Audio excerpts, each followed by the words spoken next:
તમારો મળ્યો છે સહજમાં,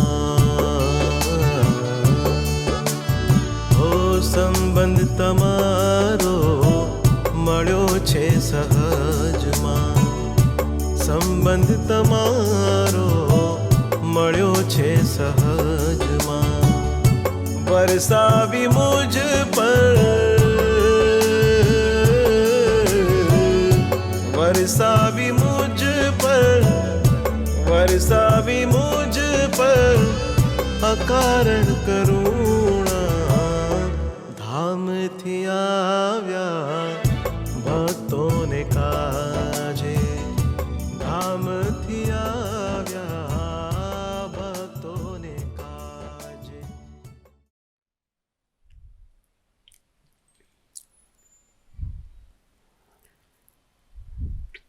સહજાનંદ સ્વામી મહારાજની જય, હરિપ્રસાદ સ્વામી મહારાજની જય, આત્મીય સમાજની જય જય જય, દાસના દાસ થવાની જય જય.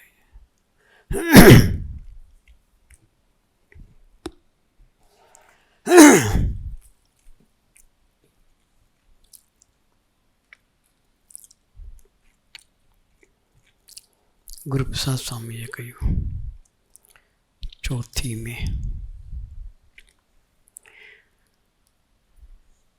ગુરુ હરિસ્વામીશ્રીનો પ્રાગટ્ય મહોત્સવ વર્ષો સુધી 4 મેનો ઉજવાયો.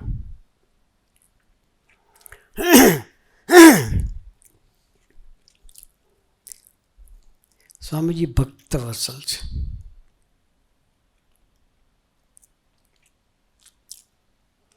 એકચ્યુઅલી સ્વામીજીનો પ્રાગટ્ય મહોત્સવ 4 મેનો આવતો જ નથી.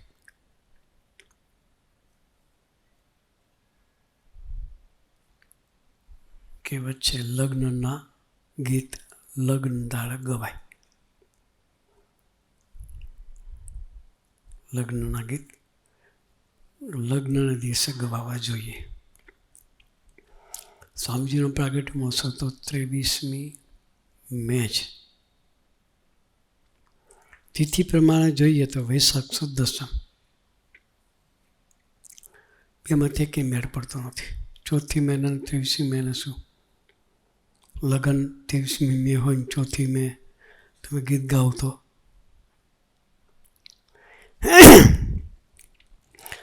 ચોથી મે આવી ક્યાંથી? વિચાર આવે? આ ઇતિહાસ મોસ્ટલી કોઈને ખબર નહીં હોય.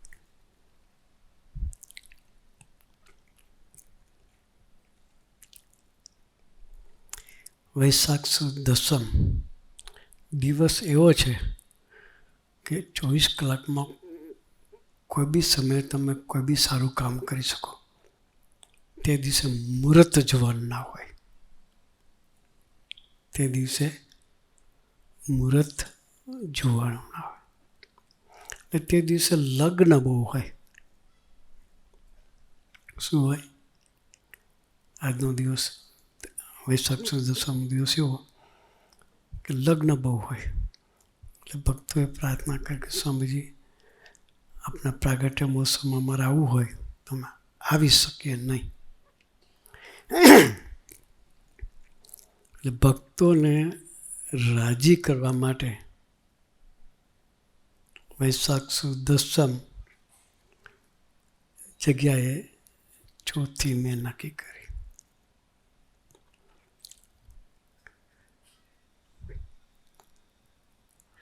વેકેશન હોય, બધું જ હોય. એટલે સ્વામીજીએ આપણા માટે 4 મે સિલેક્ટ કરી. પછી પેલા બપોરે સમયો કરતા સોખડાવાળાના લાભ સારો મળ્યો છે. ભરતાપમાં સવારે 10 વાગ્યાથી સમય ચાલુ થાય, બપોરના 2 વાગ્યા સુધી ચાલે.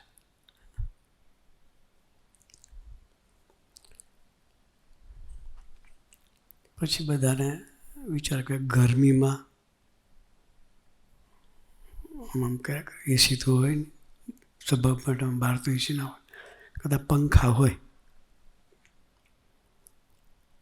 આ એસી ના હોય તો બધા આમ જ કરીએ આપણે. શું કરીએ? બંધ હોલ છે તો એવું કરીએ. એટલે બધાએ પ્રાર્થના કરી કે સ્વામીજી બપોરે આપણે સમયો કરીએ છીએ એને બદલે સાંજે કરીએ તો એ ભક્તોની સાનુકૂળતા સચવાય. એટલે બપોરનો સમય કેન્સલ કરીને સાંજનો ચાલુ કર્યો. સાંજે 7:30 10:30 રાતે ઠંડે પડે બધા આવે, શાંતિ સમય માણે. 10 10:30 બધા નીકળે, 12 વાગે બધું ઘેર પહોંચી જાય. ભક્તોની સાનુકૂળતા સચવાય એ સ્વામીજી મન સમયો હતો. ભક્તોની સાનુકૂળતા સચવાય એ સ્વામી આપણી ભક્તિ કરવા માટે ઉત્સવ કરે. બપોરની સાંજે સમય કર્યો. પછી પરદેશના ભક્તોનું આવવાનું ચાલુ થયું. ઉનાળામાં પરદેશના ભક્તો આવે તો ગરમીમાં શેકાઈ જાય. અમારે જૈનભાઈ જ શું કહે છે અનુભવ તમારો? ગરમી, ભયંકર ગરમી લાગે. કારણ કે એસીમાં જ રહેતા હોય ત્યાં ગરમી પડે છે, પણ ઘરમાં એસી હોય, ગાડીમાં એસી હોય, જોબ કરતા હોય ત્યાં એસી હોય, બધી જગ્યાએ એસી હોય એટલે ગરમી લાગે નહીં. અહીં તો સેજ બી બહાર નીકળે તો બી શેકાઈ જાય એટલે ગરમી હોય. એટલે પરદેશના ભક્તોની આવવાની શરૂઆત થઈ ત્યાર પછી 92 પછી સ્વામીજીના સમયે જાન્યુઆરીમાં લઈ ગયા. ક્યારે લઈ ગયા? સ્વામીનો પ્રાગટ્ય મહોત્સવ જાન્યુઆરી મહિનામાં મનાવવાનું ચાલુ કર્યું. ક્યાં જાન્યુઆરી ક્યાં મે, 4-5 મહિનાનો ગાળો વચ્ચે. કેટલા મહિનાનો? 5 મહિનાનો ગાળો. જન્મદિવસ તો આપણે જન્મદિવસે ઉજવતા હોય. આપણો જન્મદિવસ હોય તો ક્યારે ઉજવીએ? આપણા જન્મદિવસે જ ઉજવીએ. આપણું લગ્ન હોય તો ક્યારે વરઘોડો કાઢીએ? લગ્ન દાળ જ કાઢીએ. કે આડે દાળ કાઢો? હે, કોઈ ના કાઢ્યો આડે દાળે. આ ભક્ત અસલ પુરુષ છે. ભક્તો સુખી, ભક્તોને આનંદ, એ જ અમારો ઉત્સવ, એ જ અમારી જયંતિ. એ જાન્યુઆરીમાં સમય લઈ ગયા. ત્યારથી આજ સુધી આપણે સ્વામીજીના સમયા 94થી 2020-19 સુધી સ્વામીજીના સમય આપણે જાન્યુઆરી મહિનામાં કર્યા. એનું પાછળ સ્વામીજીની આપણા પ્રત્યેની ભક્તિ છે. ભક્તોને ભીડો પડે તો એને પસંદ ન પડે. એ પુરુષનો આજે પ્રાગટ્ય દિન 4 મે આપણે આજે ઉજવા ભેગા થયા. વૈશાખ સુદ દસમે ઉજવી, આજે 4 મે ઉજવીશું. 23 તારીખે વડોદરાવાળા કે અમને 23 મે ઉજવા આપો. એટલે ફરીથી સ્વામીજીનું પ્રાગટ્ય મહોત્સવ નિમિત્તે બધાના દર્શન 23મી તારીખે પણ થશે. આપણે નસીબદાર છીએ કે સ્વામીજી આપણને કેટલી બધી ઓપોર્ચ્યુનિટી આપી છે એની ભક્તિ કરવાની. વર્ષો સુધી સ્વામીજી આપણી ભક્તિ કરી, ધરતી પર રહ્યા ત્યાં સુધી. આપણે બધાએ એમની ભક્તિ અદા કરવી છે. એમને જે ગમે છે એવું જીવન જીવવું છે. એમને હાસ થાય એવું જીવન જીવવું છે. તો એ પ્રાગટ્ય મહોત્સવ ઉજવો કહેવાય. સ્વામીજીએ બાપા સાથે જે સંબંધ કર્યો, બાપાના વચનમાં જે વિશ્વાસથી જીવ્યા છે એવો વિશ્વાસથી આપણે સ્વામી સાથે સંબંધ બાંધવો છે.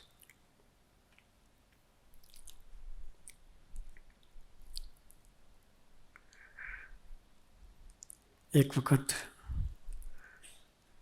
બાપા આસોજ પધારેલા, યોગીજી મહારાજ, વિશ્વાસની વાત કરું છું. બાપા પધાર્યા હોય એટલે બધા દર્શન કરવા આવે.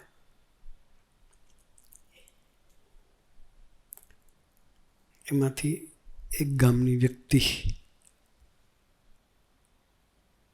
બાપાના દર્શન કરાય. બાપાએ સ્વામીજીને પૂછાને ઓળખો છો? આખું ગામ ઓળખતું હતું એને. સારું કામ કરે તો આખું ગામ ઓળખે ને, કાં આ ગામને હેરાન કરતો હોય તો આખું ગામ ઓળખે. કઈ રીતે ઓળખે? બે રીતે ઓળખે. એટલે સ્વામીજીની જોડે ભગત બેઠેલા, એને કહ્યું બાપા તો ગામનો ચોર છે કે. શું કે? ગામનો ચોર છે. ફળિયામાં કોઈ વસ્તુ પડી રહી હોય, કલાક પછી ના હોય કે ત્યાં, સમજી લો કે એને ઘેર હશે એમ. શું કે? છાપેલું કાટલું. તમારા ફળિયામાં તગારું પડ્યું હોય, ભૂલી ગયા લેવાનું, કલાક પછી ત્યાં ના હોય, શોધવું તેને ઘેર જવાનું, ત્યાંથી મળી જાય. આખા ગામમાં એની છાપ. હું વાત કરું છું વિશ્વાસની. હો, શું વાત કરું છું? વિશ્વાસની. પેલા ભાઈ કહ્યું બાપા એ તો ચોર છે કે. અને સ્વામીજીના ખેતરમાંથી પણ અઢળક ચોરી કરેલી છે. એ સ્વામીજી પણ જાણતા હતા. એટલે સ્વામીજી તમારા જેવા કપડામાં હતા, સાધુ નહીં થયેલા. બાપા જોડે બેઠેલા. બાપા એક વાક્ય બોલાવે, એ તો એકાંતિક છે કે. ચોરને એકાંતિક કે. એકાંતિક એટલે એને ભગવાન સિવાય કોઈ સાથે પ્રીતિ નથી, ભગવાનનો વફાદાર સેવક છે, એનો અર્થ એવો થાય એકાંતિક એટલે. ચોરને ભગવાનનો વફાદાર સેવક કે ને આપણે માની લઈએ એ વાતમાં માલ છે. ગામની પ્રતિષ્ઠિત વ્યક્તિને આપણે જાણતા હોય કે આ વ્યક્તિ આવી જ છે, અને ગુરુહરિ સ્વામીજી એવું કે આ તો કે ભગવાનનો એકાંતિક ભગત છે, તો આપણે બેઠામાંથી કેટલા માનીએ? કોઈ ના માનીએ. હા, અમે સંતો થયા તો બી ના માનીએ. કહી દે એના તત્વસ્થિત ઓળખે છે. શું કહીએ? એની છઠ્ઠી જાણીએ છીએ ત્યાંથી કહી દઈએ આપણે. પણ જે દિવસ બાપા બોલ્યા કાંઈ એકાંતિક છે, કારણ કે એ જ સેકન્ડે મેં માની લીધું કે એકાંતિક છે. માની લીધું એટલે શું? કે એ ફરી ચોરી કરવા આવે છતાં એના માટે સંકલ્પ ના ઉઠે, એ માની લીધું કહેવાય. બીજે દિવસે સ્વામીના ખેતરમાં ચોરી કરવા આવ્યો. બાપા ગયા પછી બીજે દિવસે સ્વામીના ખેતરમાં ચોરી કરવા આવ્યો. સ્વામી બેઠા હતા, બેહાડો, ચા પાણી કરાવ્યા, આનંદ કરાવ્યો. સ્વામીજીના સંકલ્પ નથી રહ્યો કે આ ચોરી કરો. સ્વામીજી ગયા પછી પેલા ખેતરમાંથી એક વસ્તુ ઉઠાઈ બી ગયો. સ્વામીજી કે બાપા બોલ્યા છે એટલે મને એમાં સંશય કરવાનો અધિકાર નથી. એ વિશ્વાસ કહેવાય. ભગવાનના વચનની વિશે ક્યારેય સંશય ના કરે. સ્વામીજીનો એવો સંબંધ હતો. તો મોટા પુરુષ આવો સંબંધ કરીએ તો મોટા પુરુષ રાજી થાય. બાપા જે કહે એ 100% માનવાનું. એ સ્વામીજીનો બાપા સાથેનો સંબંધ હતો.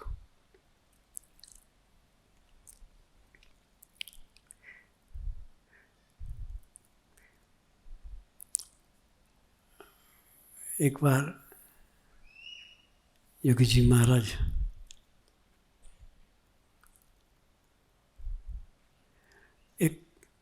ભગતના ખૂબ ગુણગાન ગાયા.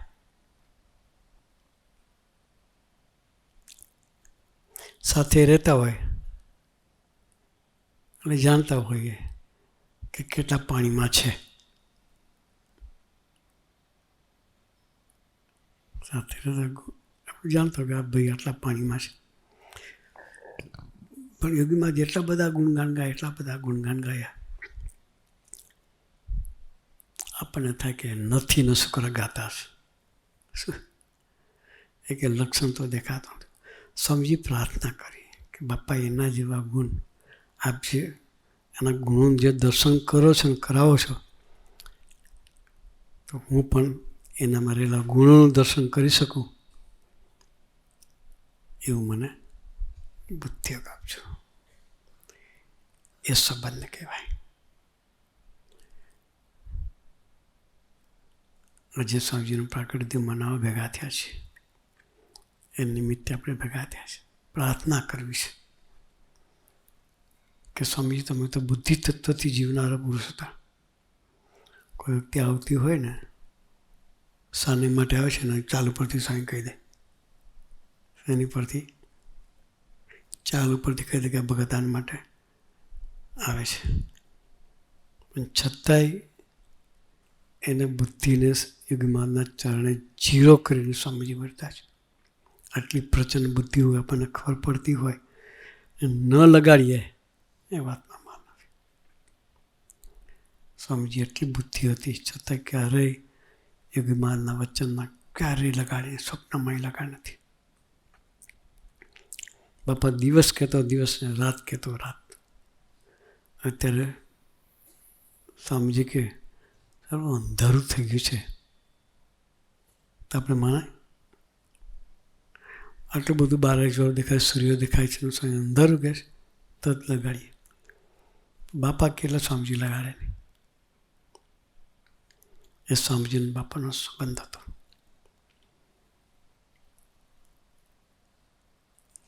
આપણે એવો સંબંધ બાંધવાનો સંકલ્પ કરવો છે.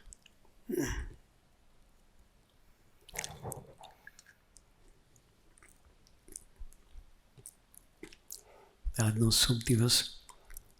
પ્રાણીભાઈ બહુ સરસ વાત કરી.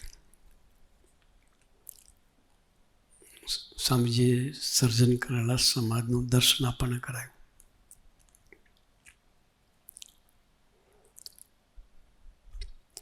સત્સંગનો વિકાસ સ્વામીજીના સંકલ્પે થાય છે એ દર્શન આપણને કરાવ્યું સ્વામીજીએ. અમારા અશોક બાપા બેઠા છે તમે સરપંચની પાછળ.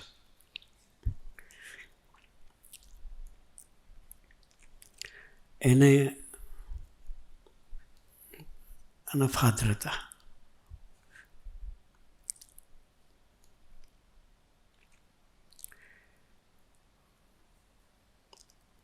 બહુ પિતા સ્વાઈના યોગમાં આવ્યા. બધું છોડ્યું. સરસ સત્સંગ કરતા થયા.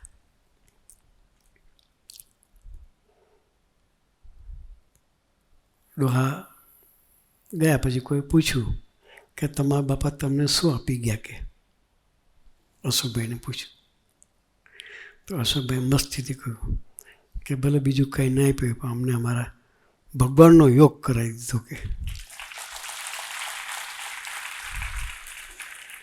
સ્વામીજી ભગવાનનું સ્વરૂપ છે એનો યોગ કરાવી દીધો. એના જેવું કોઈ મોટી ભેટ નથી કે એના જેવું મોટી કોઈ વસ્તુ ધરતી પર નથી. એ વસ્તુ અમને આપી શકે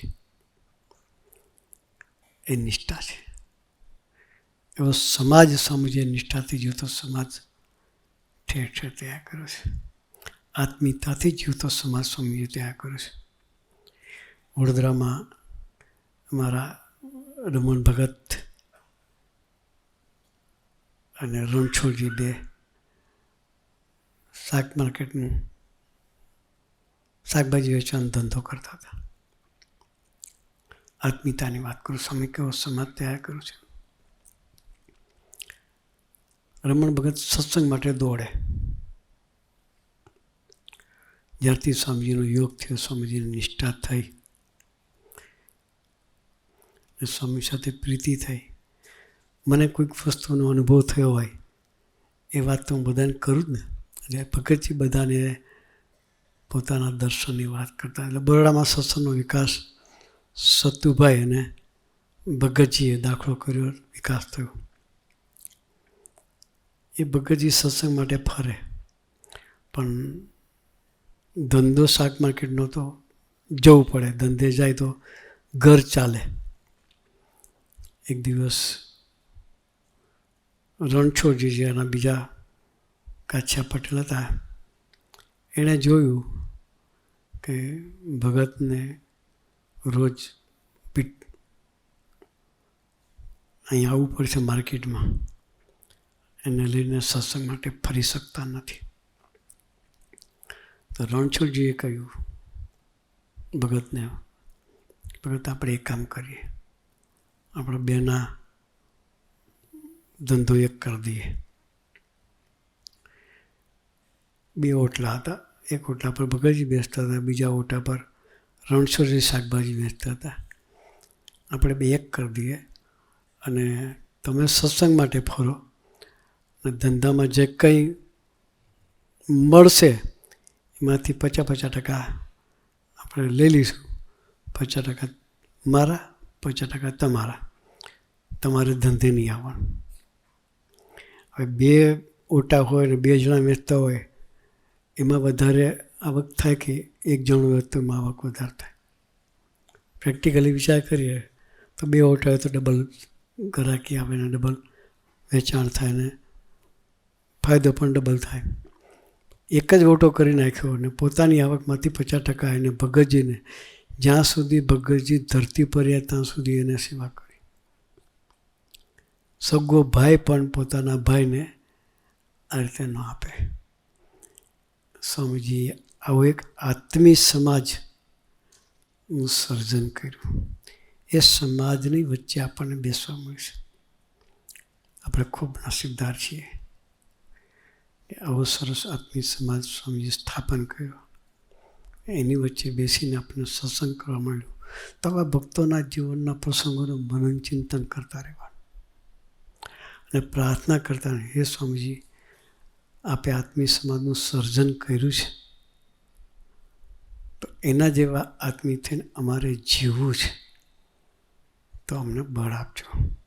તો આજે સુખ દિવસે એટલી પ્રાર્થના કરીએ કે સ્વામીજી આપે સરસ સમાજની ગોદ અમને આપી છે, તો એ સમાજમાં રહી એમના ગુણોનો વિચાર કરી અમે પણ આપણા તરફની યાત્રા કરતા રહીએ. એ કરવા માટે ગુરુએ આપણને સૌને ખૂબ ખૂબ બળ બુદ્ધિ શક્તિ આપે. એ જ પ્રાર્થના સહજાનંદ સ્વામી મહારાજ.